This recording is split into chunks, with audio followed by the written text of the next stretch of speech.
He said, "Hey, I know about Bitcoin. Come and teach me.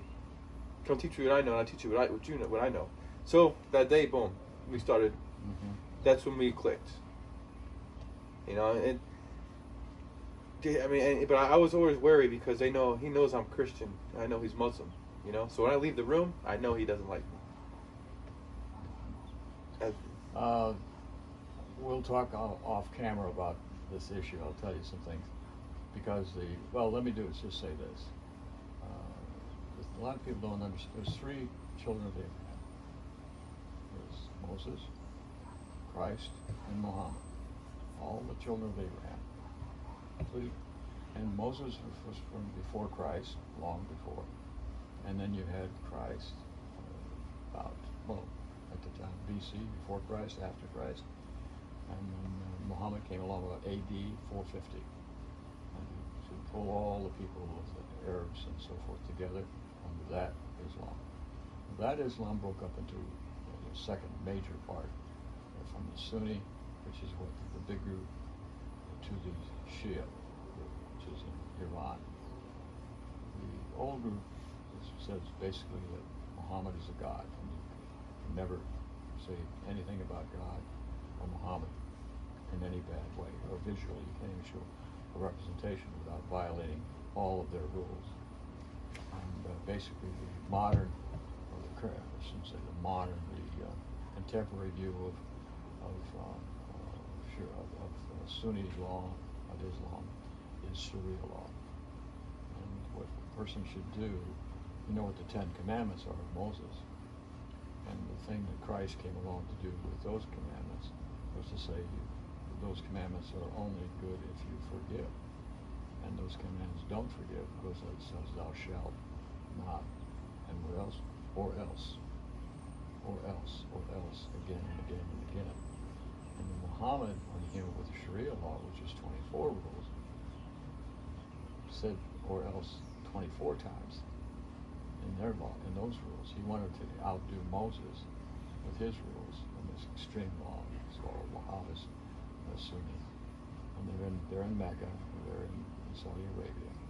And they basically have the most important, basically say women are objects for our use and our disposal. Almost every one of the rules. You can violate things so easily under their rules. But we do in peace and in love. But bullshit. Yeah. So anyway, the last rule is the most important one. It's the 24th rule. You must lie to promote Islam. That's what it says in the 24th rule. Yeah. And I've read all the rules. I can't remember them all, but almost there's no difference between the first and the 23rd, except that women are to be used and women have no rights. So it's a totally paternalistic male society. And but they're against women's independence, homosexuals, and all of that. So they would protect you against the homosexuals. So tell me about They're that. homosexuals themselves. Are they really? Yeah. Oh, that's interesting. Why do you say that? Yeah, all the Muslims guys, man, they flirt with each other and stuff, man. They're what? Flirting with each other, you know. Really? Tap each other's butts. No kidding. Muslims are creepy, man. Muslims like little boys. Muslims are bad people. I've seen it. Well, that's what I've heard too. They have the dancing boys and all of that sort of thing. Yeah, they're creepy, man. Their wives, they have no rights. Like you said, they can't even leave the room. I've overheard their conversations. The thing that they say that if you go to Abu Dhabi, which is a big pleasure place, if you're by yourself, you're a young male, halfway good looking, or whatever, and your Cadillac will pull up, or Mercedes, or whatever car, and you don't get in that car if you can avoid, and don't let them come out and bring you into it, because you'll end up in the desert naked and have your ass fucked. Is it true? That, folks. That is true, man. That is So true. going back to the reality of jail, you experienced 30 days of this craziness. That's quite you came alive in a way that's really remarkable, Alex, in what you're talking about. Because that's a real life experience. Only 30 days. Imagine what it's like to be there longer.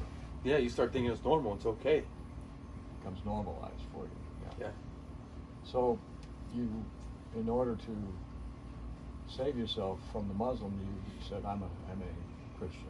What about the homosexuals? Well, they were homosexuals, but they separated themselves from other homosexuals, or what? No, everybody, and it's weird. In jail, it's like once you in there, everybody's gay, man. It's just like, you know, the guards too. The guards are super gay. You know, they're actually strip and they're watching you extra long. One poor kid. The guards really like this one white kid. Man, he was searched for like 30 minutes. All of us searched 5 minutes, done. You know, take your clothes off, bend over, cough, whatever, done, in and out. This kid was there for like 30 minutes. They were having to bend over, lifting his balls up, putting his balls down. And we're sitting there watching this shit. Everybody got to watch that. How was a big kid, a little kid, or what? He was a tall kid. Tall kid. Yeah. Was he redhead or blonde or? Has dark brown hair. Brown hair. Coolest kid. One of the coolest kids there. Cool kid. Yeah, tall. He's a junkie. He was a Sarasota kid from Longboat Key. What was cool? What made him cool? He's just funny guy. He just liked drugs. You know, had a good personality. Just like drugs, man. So he was hooked, and he was there for a longer time. Yeah, he was there for theft. He stole ATM. He tried to attempted to steal out of ATM. Broke into an ATM, did he? Yeah, so they gave him a year in jail and a year in rehab. Well, Alex, we really talked here quite a bit. I think that this kind of an interview is pretty insightful to a 30-day suspension sentence in jail based upon a bicycle sting by the police that you now have no faith in whatsoever. None. I can only tell you my own experience, and I will tell you one. It really illustrates what you're talking about. Back in 1970, a long time ago, I was going to bed one evening, and my house overlooked a road that came up from a very steep place and overlooked the city of Peoria, Illinois, on a bluff. I was on the other side of the bluff. My bedroom window was big, and I could see cars come over over the steep hill. Semi trucks would try to get up that hill, and you could hear them grinding coming up that hill. And hard to get up this hill, 45-degree. They'd stall, and there were some of the big semis would be cut, because there's a pathway for semis to cut through the city over this big hill. And every once in a while, the semis would be hearing double gear, triple gear, 4 gears, whatever. And they were backing down the hill. And suddenly they're going to hear them, whang. And what was that? They were backing into an abutment on the railing of one of the bridges as part of that steep road, and to keep from going all the way down the hill. Then they'd rev up the engine, get it up to a high pitch and so forth, and a diesel, and then they get the thing up the hill. Well, this one night, an evening, Sunday evening, I was sick. I was down with the flu or something, or going to go to bed. And it was like, I never go to bed early. I go to bed 10, 11, midnight. I don't never go to bed at 10. I go to bed 11 to 12:30, 1 o'clock to this day. I'm sitting there and I see this police car coming up over the hill, flying. A little blue Valiant, Plymouth Valiant in those days. They call those X-bodies. And this police car, his lights blazing, and a Toronado was turning to the left at the top of the hill. Now, a Toronado is a front-wheel drive car, Oldsmobile, big heavy car, big front-wheel drive car. This little Valiant plowed into the right side of this Toronado, crushing the right side of the Toronado, driving the Toronado backwards and to the left, and somehow the Toronado engaged in reverse. It's out of the blue. The wheels screamed, and the Toronado went shooting diagonally across the intersection to the opposite side, hit an abutment of dirt and what have you, flew up in the air like a plane. Big car, heavy car, go boom, down on the ground. So I go running out. This guy's pounding on top of the car. His girlfriend's dead in the right side seat and crushed in. These 2 police officers going to a peeping Tom situation. They had to have been doing 120 miles an hour or something like that. In the newspaper the next day, 45 miles an hour hit this accident. This guy was turning illegally. at that light. They just a week before changed, said you can't make a left turn there. The guy that was driving the car, it was his girlfriend who was killed, was married. He's a police officer off duty, and the sign that said no left turn was new, and it was shaded so you couldn't see it easily. Didn't show up. Insurance company conducted speed tests based on the officers telling that they'd gone 45 miles an hour up the hill. That's the speed limit of that hill. And they kept running the test, 45, 55, 65, and hitting the brakes, 45, 65, 75. I over-talked to the insurance people. Here's my name. I witnessed this thing. I gave my name and phone number to the guy who was in the accident. I witnessed this. So nothing was happening. Buried in the newspaper. So I called the head of police and community relations, the guy I'd gone to school with in high school, head of that, like the sheriff, right up there. Bob Rasher was his name. We go to a Steak and Shake across from my office, and he says to me, we can do nothing about these guys. Police union, da da da da da. Really, nothing? Yeah, Augie, it's just, we're going to get desk duty, and that's all we're going to get. They committed a murder. They were reckless homicide. It's not us. Can do nothing about it. So I didn't forget about this thing. I didn't call the newspaper, which I should have done. Nonetheless, I didn't do what I should have done. So then I proceeded to, finally, I was talking to a friend of ours. She was a security person at a hospital, big hospital up there. And she knew one of the guys was the driver of that car.